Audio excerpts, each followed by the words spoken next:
Okay, well, good morning, good afternoon, or maybe even good evening. I hope everybody can understand me well.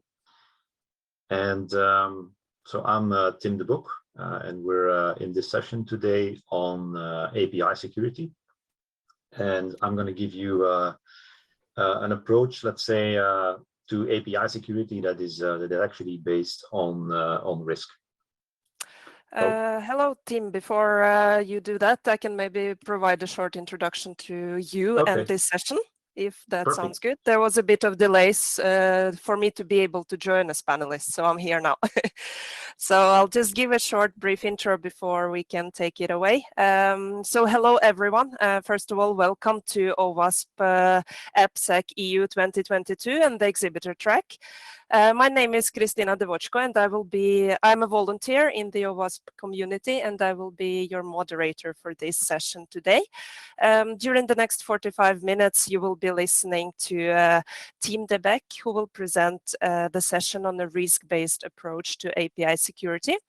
So please submit any questions you have during the session in the Q&A tab just to the right of this video in the Whova platform. I will be asking Tim your questions in the last 10 minutes of the session. Tim de Boeck is a solutions architect with no-name security, and he advises customers on technology and process best practices to mitigate risks originating from applications and APIs. And prior to no-name security, Tim held similar roles at Palo Alto Networks and IBM, with 25 years of experience in information security and enterprise security architecture. So are you ready to take it away, Tim? Yes, I think I am. Thank you, Kristina. Awesome. Thank you. Perfect. And I suppose everybody can see the screen, right? Because this is my first session, so I'm not sure everything works. I can see it, just a heads up. Okay, perfect. Thank you. Then let's go. Yeah, again, thank you, Kristina, for the introduction.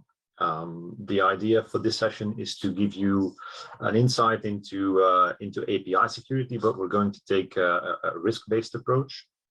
And so in the session here, we're actually going to discuss some of the challenges and risks that actually come with the traditional application security architectures, and we'll also explore some critical capabilities for a modern risk-based approach to API security, focusing on the entire API lifecycle. So that's kind of the abstract for today. Kristina already was kind enough to introduce me, so I'm not going to go into the details here. So let's dive in. And what I'd like to do is first of all kind of set the scene, so everybody's on the same page. I'll give a brief introduction on what is an API first of all, and then we'll dive into an understanding of risk, and we'll explore what that means in the context of API security. So as many of you will probably already be familiar with APIs, I'm not going to spend too much time on this, but just for your reference, if we are talking about an API, we talk about an application programming interface. It's something that basically facilitates communication between software components, between applications, between devices, by offering a standardized interface through which functions and data are easily accessible. As an example, everybody has mobile apps on their phone. All of these apps actually are, in the background, are accessing APIs to obtain information to give you certain types of functionality. For example, checking the weather, or making transactions through your financial institution. Everything of those functionalities is today actually enabled by APIs. On a more technical note, an API, or a server-side web API, because that's essentially what we're talking about here, is a programmatic interface, and that interface exposes endpoints. And so each endpoint can take requests and then will return a response. And that response can be data, if you're querying a data system, or it could basically be informing you that you've successfully run a function you requested something to happen in the underlying system, for example, checking a credit card number, and then the response would come back and say it's a valid credit card number or it's a fake credit card number. These are examples of how you can use APIs today, and we'll go a bit more into what the consequences are of that. Obviously, from a let's say usability or prevalence perspective, we have some figures here that actually give you some insight into what the let's say level of magnitude is of APIs being used today. And from that from that respect, we can see that for example today, if you look at API usage, the usage is actually increasing exponentially. So we did a survey recently with the 451 group, and we actually asked them to do a bit of research, query a lot of people in the field, and come back with a set of data that we could use and pour into a report.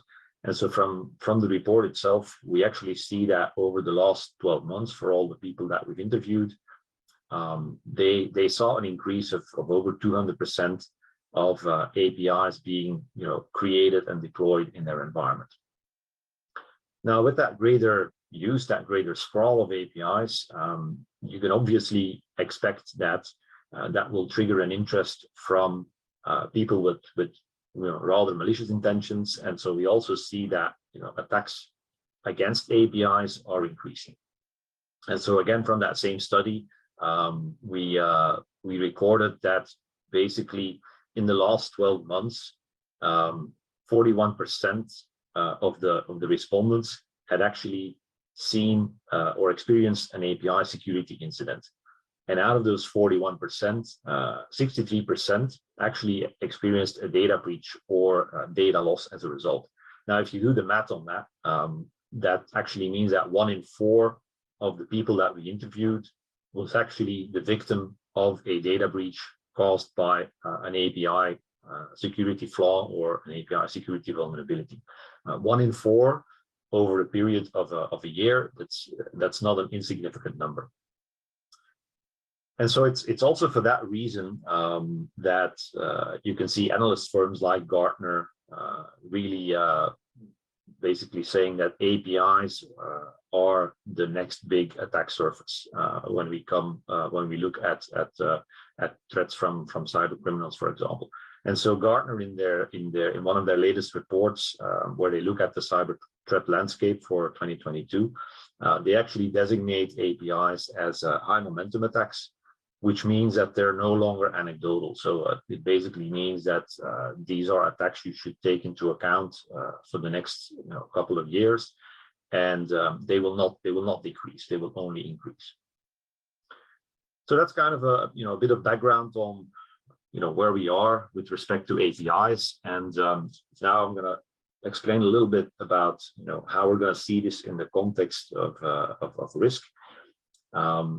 So, first of all, really quick introduction on what is risk, because there's various ideas about, what constitutes risk.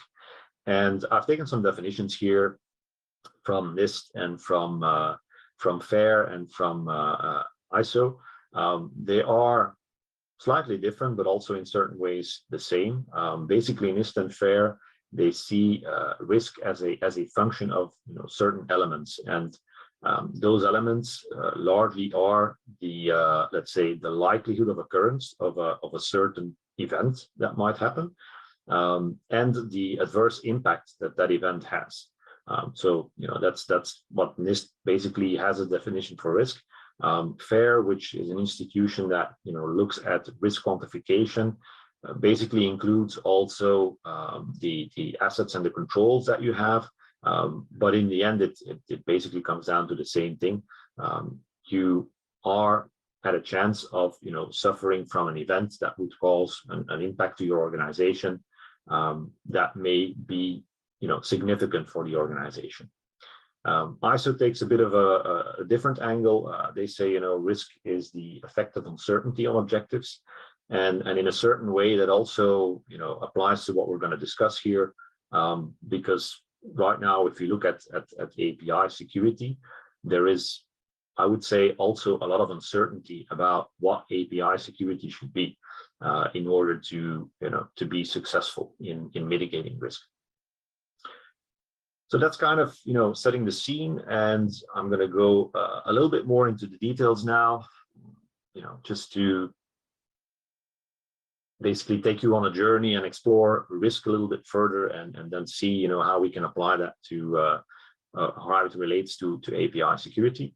So if you look at risk and you look at the core elements that constitute risk, then first of all, there is the the probability of something happening, so the likelihood of occurrence, as NIST calls it, and there you can look at how often you expect a certain event to happen. So, for example, the the figures that we collected through the interview, where companies suffer from a data breach. You could say that 1 in 4 companies on an annual basis suffers from a data breach, so your probability would be around 25%. And then the second element for calculating risk is actually the impact that a particular event would trigger to your organization. So if you look at probability and you dive a little bit deeper, there obviously you see that probability is, let's say, driven by, on the one hand side, a particular threat, and on the other side, the attack surface that is exposed to the threat, and the impact will be driven by a particular loss event. So that's effectively what happens if the threat successfully exploits a vulnerability on your attack surface. It can trigger a particular loss event, such as a data breach, for example, and that implies a certain cost to the organization. And so you can go a bit more into the details. You can dive a little bit deeper. If you then explore what effectively makes up a threat, then you can look at the, first of all, the threat actors. So, the folks that are actually carrying out the attack, but also their motivations and the techniques, tactics, and procedures that they're using. So the tools that they're using and how they operate. All these elements together, make up the elements of threat. On the attack surface side, you can then start looking at your API footprint specifically, and then obviously APIs are the first element of your attack surface, but then those APIs also bring certain vulnerabilities to the table, and basically your infrastructure can also be at risk of misconfigurations. So something that we very often see is control components that don't work as operated or as intended, and so you deal with misconfigurations there as well. And then on the impact side, if you look at potential loss events, first of all, there's a data breach, obviously, because that's the one that most companies will incur as part of an attack. Most companies will suffer from a data breach, at least in the API security context. That's what we see with customers. But there's also other types of loss events that could be detrimental to a company. Things such as, for example, service disruption. If you bring down a service, that could mean a loss of revenue, and so that could be just as much of an impact in the end as a data breach, or maybe even bigger. And then there's other things like function abuse, where regular functionality that is offered through an API is being abused for purposes that were not in the original intent of that API. I just gave an example of credit card validation. That's a good use case for cyber criminals to start using a function like that for their own benefit in, for example, validating lists of stolen credit card numbers. And so again, that may have an impact that may be tied to a particular cost for the organization. Now, if we look at cost, then obviously the first thing that comes to mind is the financial cost. That's what most organizations will be worried about in the first place. But then besides financial costs, there can be other types of cost implications. There could be damage to your reputation, which may in the end also again result in, for example, loss of revenue, and again contribute to that financial cost. And then in certain cases, you could also deal with a human cost, for example, if you're looking at industrial IoT, for example. If you deal with a breach there and certain functionalities impacted, that could effectively result in loss of life or people getting injured. So this is, at a very high level, how we look at risk and what the different elements are that basically constitute risk. What I'm going to do now is, take a little bit of a deeper dive and then look at, first of all, the different loss events and the potential cost implications and how you can use those to determine the impact. And then we're going to take a closer look at the probability itself, again, in the context of APIs, and see how that may basically help you or guide you in determining the overall risk that your API landscape brings to the organization, because that's ultimately the goal. Now, if you want to determine impact, then obviously you'll need some more information on what exactly is it that my organization is doing, what type of business are we in, what is generating or driving our revenue, and there it really depends on again the type of organization that you're in. It's difficult to predict for any particular organization what their core risks may be. We did that for a certain number of customers in the past, but you're always surprised to see that they take a different angle from time to time, and their prioritization of risk may be different from what you expect. So here, if you look at the impact drivers, obviously in a context of an API, as we discussed already, there's the biggest potential is data theft, or that's at least what we're seeing today. A lot of the breaches result in data being lost or data being stolen. So that's potentially the biggest driver for everybody. But then, as I mentioned, there's other drivers or other types of loss events, such as service disruption, function abuse, account takeover, that could in the end also result in lost revenue or reputational damage, or potentially fines from the government, etc. So this is the first step that you typically take is just trying to assess what type of loss events will create the biggest impact for my organization.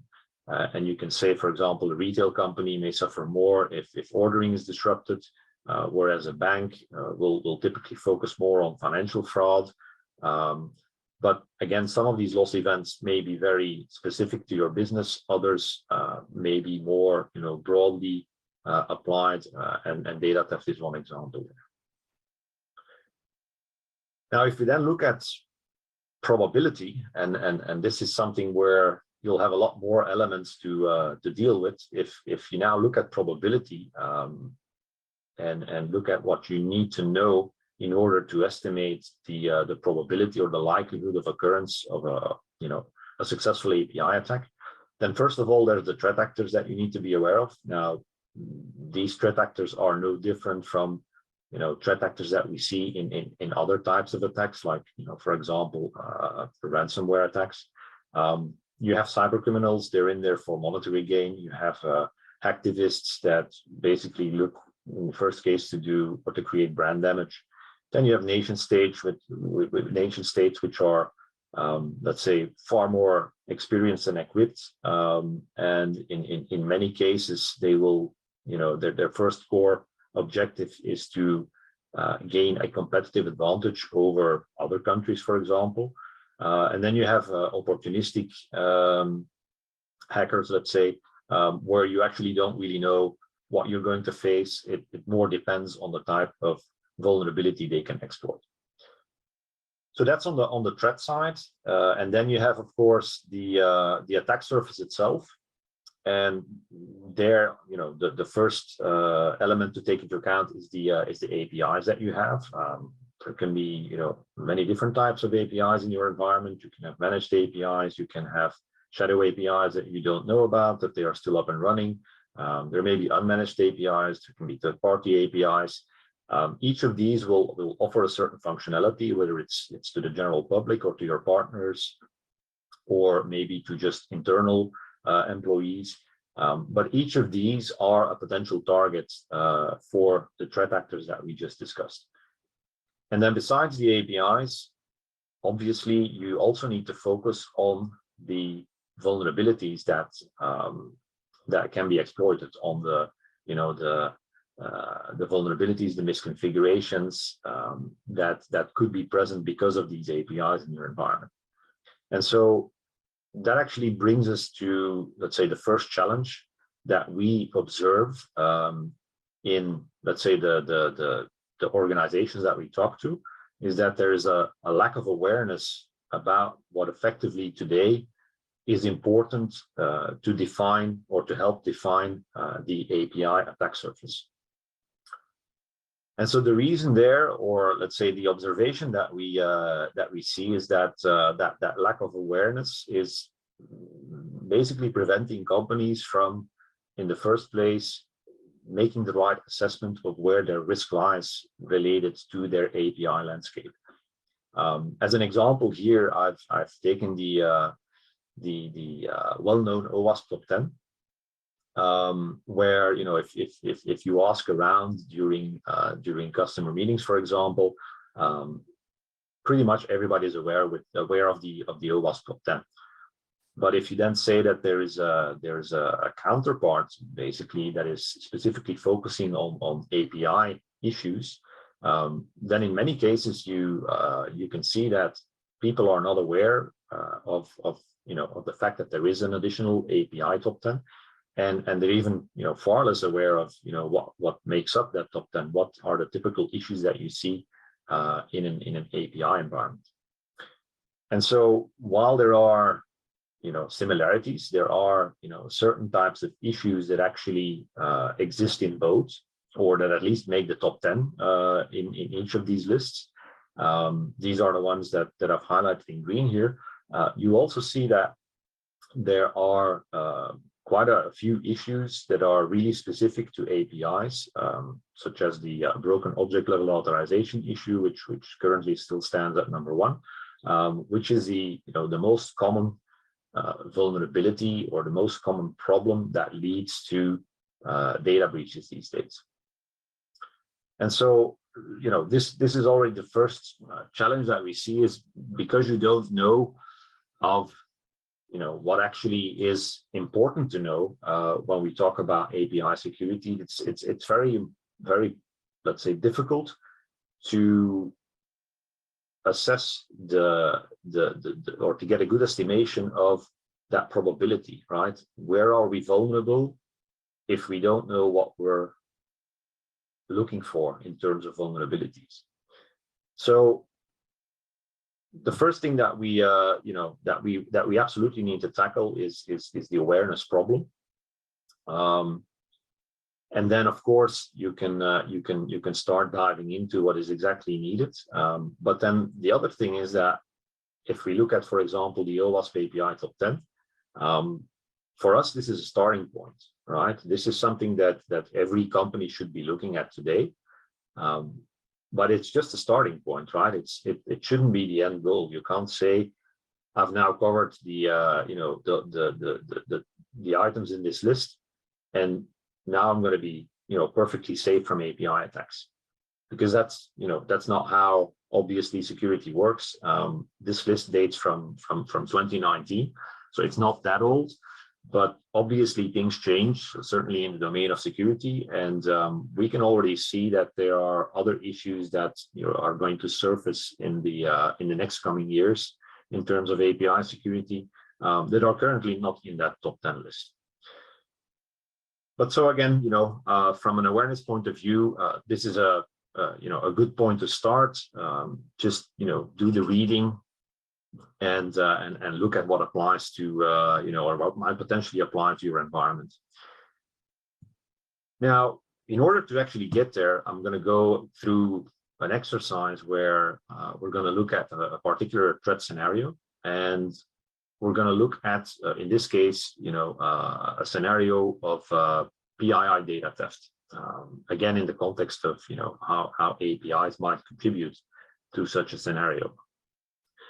So, again, as a first step in this exercise, what you typically do is you look at the loss events that are critical for your organization. And so in this case, it's data theft. And we know that for data theft, there can be fines, there can be brand damage, there can be lost business as a result, as a cost implication. And if we look at who the most likely threat actor is for that scenario, it's cyber criminals. And so then the only elements that we're missing here are the elements that constitute or that make up our attack surface. And so here you can look at all the different or you can include all the different types of vulnerabilities or attack techniques that might eventually result in data being stolen. And these vulnerabilities, they can apply to a number of APIs that you have in your environment, whether they're public or partner or APIs you don't know about. You just list what applies to your specific environment. Now with this, you have the first step in that exercise. You've basically listed all the components that contribute to that particular threat scenario and that you can actually in the end use to calculate the overall risk. But the part that you're still missing today is effectively how you can leverage controls to reduce not only the impact of an event, but also the probability of a particular event.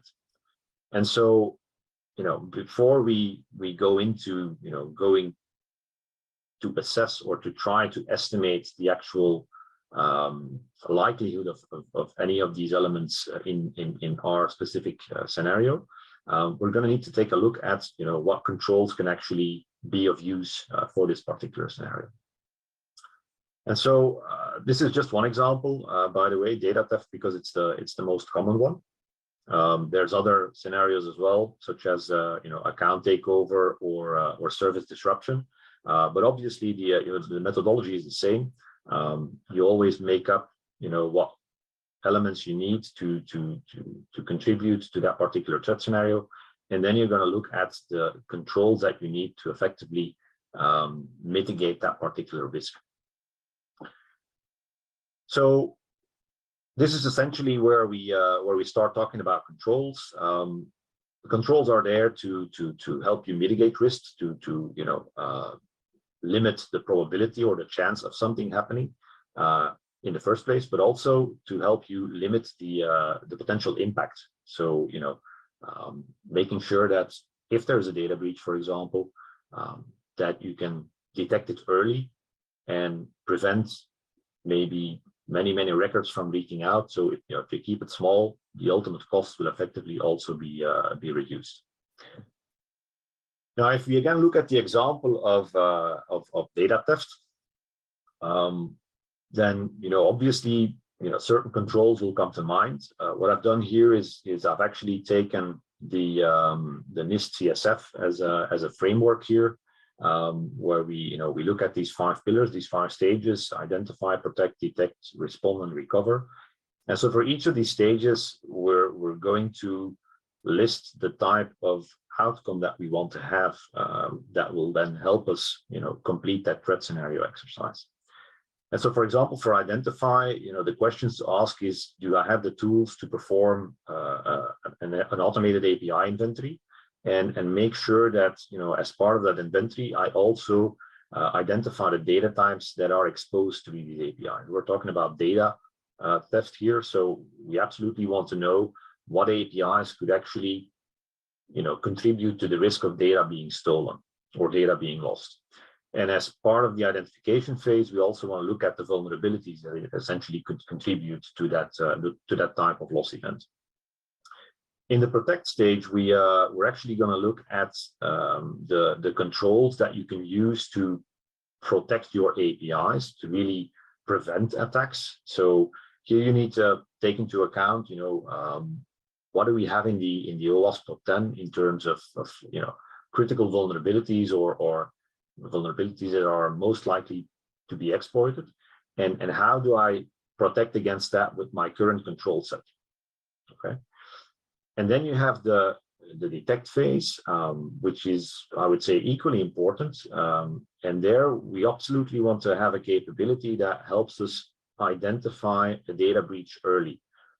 So we want to make sure that whenever there is a data breach, and specifically for APIs, there is an opportunity to do detection and to interrupt the leaking of data at an early stage. So we absolutely need a capability that helps us identify data breach. The only difficulty that you will face here is that the data breaches that happen through APIs, they happen over a longer period of time. And in many cases, it will just look like regular traffic. So you need some type of capability here that will allow you to identify, let's say, the anomalous behaviors from the regular traffic. And if you then look at the response stage, because once you've detected that, you need to have some control or some possibility that will help you limit the magnitude of that loss event. So basically, to interrupt data from leaking out, you need to have a mechanism that allows you to do that. And finally, in the recover stage, what is really important there in order to restore your business and prevent such an event from happening again, is you need to have full visibility into who was basically targeting you, what were they doing, how are they doing it, and at what time were they doing it, so you can actually reconstruct the timeline of the event, and you can basically adapt your defense mechanisms to make sure that this type of event cannot happen again. So once you've asked yourself all these questions and you have an answer to those questions in terms of what controls you have, you can then complete the threat scenario exercise, again for data theft in this case. And one way of doing it is going over each of the elements and indicating to what degree of or to what degree of likeliness that this particular element will be, let's say, important to the overall risk calculation or the overall threat scenario. So I'll give the example here. If you take the point of data theft, very likely that we're going to be targeted by cyber criminals, and if they attack us from the outside, our public APIs and potentially shadow APIs might be in their focus. Okay, so very likely they will go for one of those. If we then look at the vulnerabilities, you can then take into account what controls you have that will actually already prevent certain vulnerabilities from being exploited.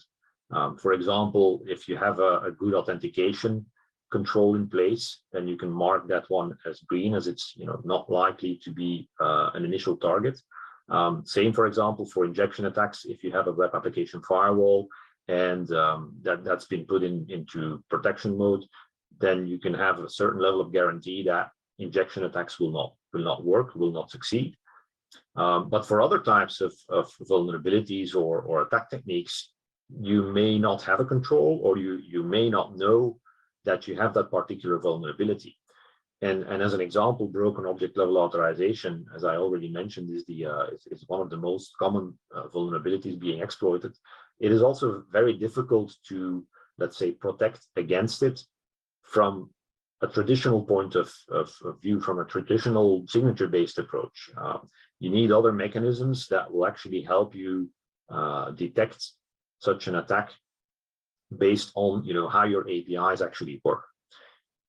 So, in this example, you can say, oh, we don't protect against BOLA, or we don't know how to protect against BOLA. So that's, going to be a highly likely target for these attacks. And then obviously, as a result, you'll have a loss event. In this case, again, it's data theft. I put it as highly likely because we have already kind of a broad attack surface.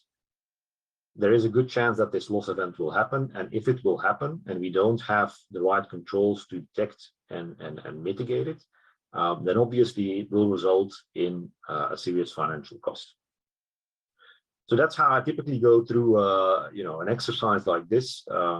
This helps, customers understand where their vulnerabilities are, where their deficiencies may be in terms of controls, and also, where they may lack, for example, the knowledge about certain vulnerabilities that they haven't thought about and maybe need to take into account when they build their roadmap for, improving API security.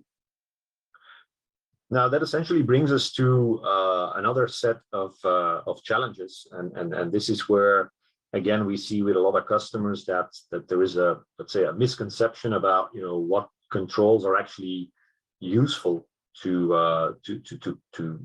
protect your API environment today. And there's a few things that have come out of the report that we coordinated with the 451 research group again. Where you see that, for example, if we focus on the secure development of APIs, a lot of customers, or a third of the survey respondents, said that they had delays in projects because of API security concerns. And it's basically a lack of tools there that would help them deliver secure code into a production environment, that would give them a guarantee that whatever they push into production has been vetted, has been validated through the right set of checks. And they don't have the right tools today to actually do that. So when they're about to release something in production, the InfoSec team or the AppSec team comes up and says, well, if you haven't done these and these checks, then we cannot authorize that code to go live. So the need there is really to have security testing of APIs being done in advance, and obviously that's part of your secure coding application development lifecycle. But there needs to be collaboration between the application and InfoSec teams on the one hand side, and application development on the other side. So you cannot put the responsibility in one group or another. You need to basically bridge the silos together, because otherwise you're never going to have an effective process to in the end deliver secure code into your environment. A second type of challenge that we see today with customers is around posture management, and this is really important again for that risk assessment exercise. You need to have a good inventory of your APIs, so you can actually use that inventory to include it in your risk assessment. And you need to very well understand what APIs are more critical in terms of certain loss events. If you take the example of data theft, you really need to understand how sensitive data is linked to the APIs and how they are exposing that data to the outside world. And then, of course, beyond data, your inventory should include other characteristics as well that are relevant to your risk assessments. For example, does an API have authentication? Is that authentication functioning properly, for example? Is that API an internet-facing API or not? And how many, let's say, consumers are using the API, and are they, for example, all using SSL, or is the API exposed through, just regular HTTP? So all these elements basically help you identify how an API could potentially contribute to a particular loss event, and will help you assess the risk that an API brings to the organization. And then the last challenge that we very frequently see is around what we call the runtime security. It's basically protecting your APIs from attacks. And again, here we see that there's like a misconception of what actual security controls can bring to the table today. Again, because of the lack of awareness that I mentioned initially, so there is that difference between the regular OWASP top 10 and the OWASP API top 10. And if you look at what's in that API top 10, and you then start looking at all the different controls that customers typically have, then you can see that a lot of the legacy controls are not well suited to deal with these let's say vulnerabilities or these attacks that are in the API top 10. So, if you really want to tackle that problem, again, you need to go through that exercise, that threat scenario exercise, as I said, identify your loss events, identify what could trigger these loss events, and how these vulnerabilities would be leveraged in such a scenario. But then more importantly, as I already mentioned, if you want to have that holistic approach to API security, you must combine it with security testing on the one side to remove vulnerabilities before they go into production. But then on the other side, on the defense side, you also need to have that active monitoring, detection, and prevention in production, basically to deal with any vulnerabilities that slip through or that might be related to third-party development, for example, and eventually end up in production.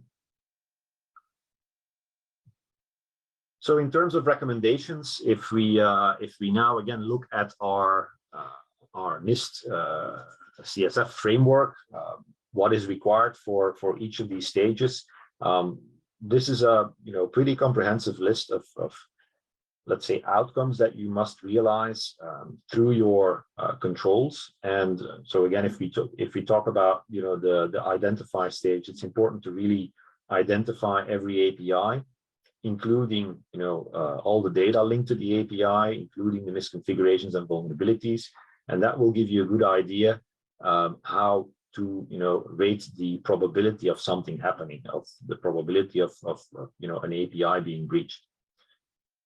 Obviously, there's the protect side as well. So in protect, you can basically use controls that will shield your APIs from attacks. Things like, for example, making sure that you have access control in place, that only the right people can access an API, making sure that all the common threats and for example, bots are blocked and things like DOS attacks are being blocked. Now, these things are actually, let's say, the items that most customers already have, or for the majority, they will have controls that can focus on these items.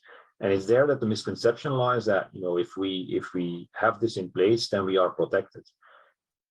Again, here, if you look at really the more advanced attacks, you may see API attacks that look like genuine traffic, where your protect capabilities, your protect controls will actually not bring a lot of value to the table.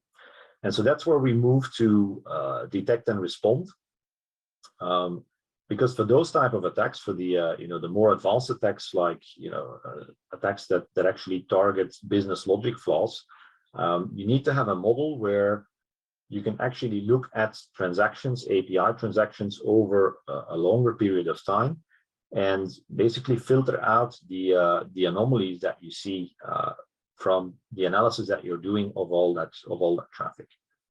And so this is really the next level type of detection that you will have, and you will also need to couple that with data exfiltration, discovery, or detection techniques, because obviously if you are in a data theft scenario, again, the data will most likely be leaked out over a longer period of time. A regular DLP solution may not be able to catch it because it looks like genuine traffic. And so you need a more advanced type of detection that is actually looking at API specific behaviors to be able to detect that kind of activity. What is then equally important once you are detecting something is that you can respond to the events that you detect. And so here, if you look at solutions, look at something that can maybe on the one side do automated blocking, but on the other side that also integrates well with your existing incident response workflows. So what we see with a lot of customers is that the SOC teams that actually man their incident response, they don't have proper insight into what is going on in the environment. And that's not only true for API specific environments. It's a common pain in security, is that the quality of the information that ends up in the SOC is typically not of a very detailed level for them to really understand what is going on and to really take the right action. So really important for that response phase is that they get the right information, that they can take the right actions based on that right information. And then finally, if you go into the recover stage, there obviously, you're trying to restore your environment. The first thing you probably want to do is, if you have been breached through a particular vulnerability, is make sure that that vulnerability is fixed and you deploy an unvulnerable API version. But then obviously also very important is that you learn from what has happened. And so that's why the logging is really important, that you can recreate that timeline, you can recreate what happened, and you can improve your policies and your controls based on that. And then ultimately, if you've been the victim of an attack that had actually had an impact on your data, where your data was maybe modified, for example, or a system was brought down, is that you can actually restore those systems and the data. Again, very common to have that type of capability. Again, not specific to API environments, but it can happen in API environments as well. So this kind of, constitutes or sums up the recommendations that we have from our side, based on what we see in real life when we talk to our customers, and basically what is also being confirmed in the research that we're doing. Make sure you have a holistic approach that basically covers every aspect of API security, and don't, for example, only focus on protect to prevent attacks from happening. And with that, I would say thank you very much for listening to this talk. I think we have about 10-11 minutes left for questions. So if anybody has any questions, I'm not sure, Christina. Yes, Tim. First of all, thank you so much for a great presentation and extremely interesting and important topic. Seeing more than 60% of respondents having experienced the breach and the data leakage due to lacking API security is pretty scary, I need to say. So it's very good to bring awareness to this and how we can improve the security of the APIs. So we have a few questions. First one is, what's a great way start learning API security with GraphQL and gRPC coming in? How this will change? Yeah, that's a very interesting question. We see that as well, and it's well, without going into product specifics, it's something that we are looking at actively. I would say they will present new challenges. They will bring new challenges to the table. We are looking into it from our perspective into how we can resolve it. I would say the first step for everybody is just to understand again what these new ways of creating APIs or delivering APIs is all about. So educate yourself, and then try to use that knowledge into assessing what you currently have in terms of protection, and making sure that if you need new controls, that it is part of the conversation. Yes, thank you. And then another question is that you showed a really interesting threat scenario on personal identifiable information data theft. So How often would you recommend to execute threat modeling like this? And are there any resources that can help you on the way that will make it easier to kind of perform such type of threat modeling? And who should be a part of such an activity? That's, yeah, very, very interesting point you have there. I think threat modeling is definitely the good approach here. What my take on it would be is that you should do it as often as you can, and obviously that's a challenge by itself, because APIs are being released at a very high rate, and APIs are changing all the time. But from let's say from a frequency perspective, I think you can gain a lot by using tools that help you automate that exercise as well. And by automating, I mean that, do a lot of the work for you. I think a lot of the, threat modeling being done today is based on knowledge that people have, or knowledge that people think they have about an environment and about threats. And I think if you can automate that process by, I would say, ingesting the right types of information about your environment, then you can probably increase the frequency as well. I hope that makes sense. It's something that we are, definitely advocating for, is that use tools to do the dumb work, let's say, and use tools to assess your environment as often as possible in an automated way, and then leverage that information to update your threat models based on what you're currently seeing in your environment. Would you recommend developers being part of this activity, the ones actually doing the development of APIs? To be part of the threat modeling activity? Yeah, or in general? Yeah, of the threat modeling activity. Yeah, absolutely. I think they can bring a lot of value to the table as well, because they know their code best, and they can probably give you, a good perspective on what are they looking at from a development perspective. Are they taking into account, for example, the specific API vulnerabilities? If you start off from the wrong model, you can easily develop an API that becomes very vulnerable, and that should be taken into account when you do the threat modeling.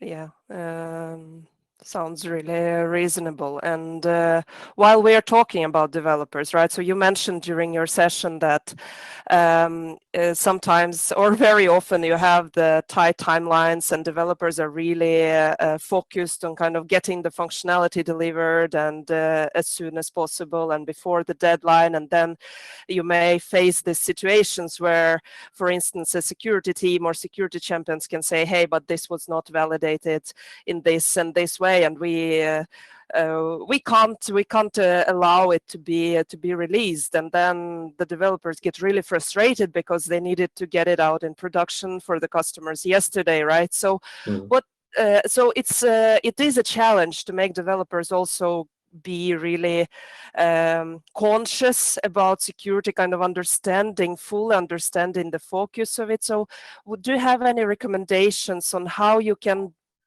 break these silos, how you can make developers, as a security champion, for instance, how you can make developers more conscious about API security? Yes, that's definitely one of the problems to solve. I think you put it rightly when you said there's probably too many silos in there. I think one of the things that we're seeing with customers, one practice that is emerging is to create, let's say, API security program teams that are jointly responsible for defining standards and architecture. So we see that in US organizations there, it's becoming a fairly established practice. We also see that it's starting to happen in EMEA as well. But I think that's the first step, right? You want to involve everybody, and the developers are part of the solution. So they should be part of that API security program team that defines the standards around what API security means, what a secure architecture looks like. And then probably it will also be will also be easier to let's say define KPIs around that or based on those standards and to achieve those KPIs.